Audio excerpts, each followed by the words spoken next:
A new poll commissioned by the Institute of Public Affairs has found that of 1,000 Australians surveyed, a majority support building nuclear power plants in Australia. Joining us live is Daniel Wild, the Director of Research at the Institute of Public Affairs. Daniel, appreciate your time. Could attitudes to nuclear power be changing in this country, do you think? Yes, they absolutely are changing. As you say, we undertook a poll on the attitudes of Australians towards nuclear power. And what we found is that some 53% of Australians support developing nuclear in Australia. Only 23% disagree. The rest are unsure. What was really interesting about the poll is we found widespread support throughout the community. So, for example, some 70% of coalition voters support nuclear power. Over half of Labor supporters support it. And what was really interesting is that over 40% of those who vote Green back nuclear power, which is important given that the historic opposition to nuclear from those in the Green movement. Now, this poll and the support for nuclear comes as a really significant challenge faces our energy system. We've seen gas shortages, price hikes, and undertakings by the government's own main energy operator to introduce a potential gas rationing in response to these shortages, which are really a product of government policy. Net zero, for example, makes coal increasingly unviable. Red tape and moratoriums placed on gas mean that it's hard for us to get supplies to market. So what this poll shows us is that Australians really are looking to our political leaders to back in energy that is affordable and reliable, be that coal, gas or nuclear.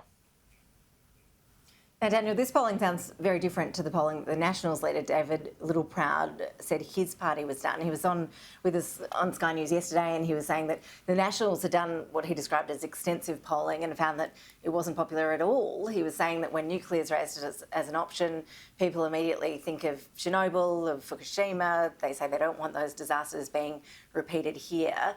That fear factor is a real hurdle for proponents of nuclear to jump, isn't it? Well, it certainly can be, and that's why community consultation is important, but also political leadership is really important. Don't forget that this majority support that we've identified in our poll comes on the back of very little to no leadership in the community or among the political leaders or even, big business or other major civic organisations. So if we have a political party advocating for nuclear, or at least a debate on nuclear, I note that David Littleproud has said that we need to have a debate on the topic. Peter Dutton has also backed that in, saying that he's open to having a debate. So that support is only going to grow. One thing that's also really important to recognise in our poll is that a majority of young Australians, those aged 18 to 24, also support nuclear power. So this is something that even young Australians are embracing. And again, I come back to this really critical point that nuclear will be an option for Australia in the future. It's not going to happen tomorrow. It's not going to happen next year. It'll be the product of debate and discussion. But we also need to look at the here and now in terms of our energy market. And real questions are being raised, as I say, about the overarching policy architecture that we have in place, which is really the policy of net zero by 2050, which has pushed coal and gas off the market, brought on renewables, and now Australians are seeing the consequences of that. And as I say, the majority are backing in nuclear because it can provide reliable baseload power. And we are an island nation. This is absolutely critical at a time of heightened international security concerns. We're in the Asia-Pacific region, which is increasingly uncertain. We need to do everything we can as a nation to use our sovereign resources. Nuclear, for example, we have about a third of the world's uranium deposits, in order to make sure that we can manufacture the critical supplies we need here at home in a world that's becoming increasingly uncertain. Daniel, you mentioned David Littleproud and Peter Dutton. They're saying, yep, let's get this debate started.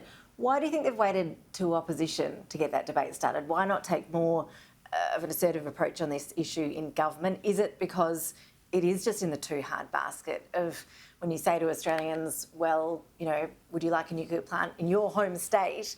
You'd probably get pretty different results in the poll that you just did. In government, is it just too hard? Look, that's a really good question. And I think the coalition, they've had 9 years in government and they did not come to a landing on nuclear, as you mentioned, and also on the broader policy issues facing our nation and particularly our energy market. I think you're right to point out that sometimes it gets put into the too hard basket because it does, as I say, require a lot of leadership and debate and actually making the argument. Someone needs to be committed to this technology being able to come on to the market. I think another thing that has spurred the conversation at the moment are these acute issues that we're facing right here, right now, with high prices and shortages, and the questions that is now putting on manufacturers who are having to, potentially looking at a future where they're going to have to shut down because they simply can't afford the energy costs, which is a real sovereign risk for our nation. So I think the key point is that as a nation, we are going to need affordable, reliable baseload power.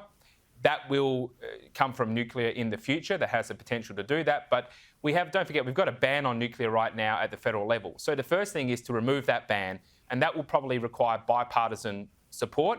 It's unlikely to happen in this term of government, but even when that ban is finally repealed, then it's still going to take a number of years for commercial operators to come into the market and develop plants, and as you say, depending on the geographic location of that. So that is very much a long-term solution, but in the here and now, there needs to be more reflection on what are the causes of this acute shortage. And as I say, there's two key policy issues to look at right now, and that is red tape and the policy of net zero by 2050.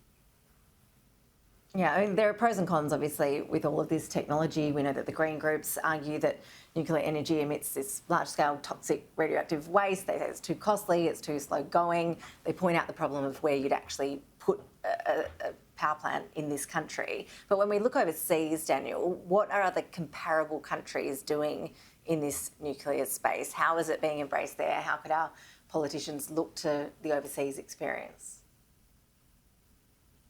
It's an important point, Ash, because we know right around the developed world, nuclear is a critical part of energy supplies in France, in UK, in the US, for example. So in France, about 70% of their energy generation comes from nuclear.